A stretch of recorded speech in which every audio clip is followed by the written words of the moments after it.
Look, we all kind of log on and to see what analysts and what websites have us picking which player in which round, and I'm big fans of the ones that have players that I like there, and I'm not fans of guys that I'm not sure where they get these guys. But there's just so many variables, and I think this year when you have a draft class with 4 quarterbacks, 4 left tackles or premium tackles, there could be a lot of curveballs, and we won't know until draft night, but we're certainly prepared for all different outcomes. And again, we're in a good position when you're picking 32. That's always a good thing. It's a good thing for options. It's a bad thing for people hoping to have an idea on what the Chiefs might do at number 32. There's a lot of variables in there. But none of this has slowed down mock draft season at all. So, without further ado, here's a look at 5 of the final mock draft picks for the Chiefs from different reputable NFL media folks out there.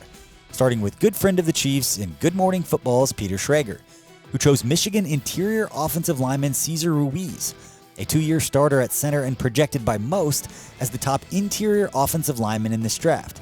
In fact, NFL Network's ace draft analyst Daniel Jeremiah also had Ruiz going to the Chiefs in his latest mock draft.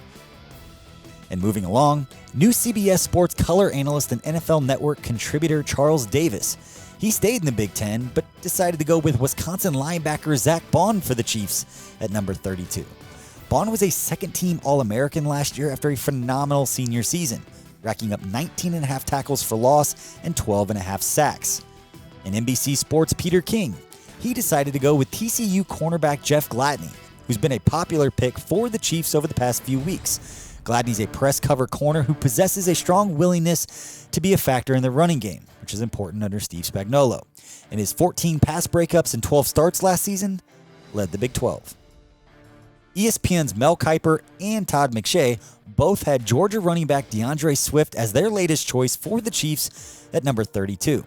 Swift has been called the most dynamic running back in this draft, and the numbers back that up, as Swift averaged 6.5 yards per touch last season, but Swift was never a workhorse at Georgia. That's worth mentioning. In his 3 seasons there, he's never played more than 500 offensive snaps, but that hasn't been for a lack of production. As a runner, over 31% of Swift's 441 rushing attempts have gone for first downs or touchdowns. And as a receiver, where Swift should really thrive under a creative offensive coordinator at the NFL level, Swift dropped just 3 of his 90 targets in his 3 years at Georgia.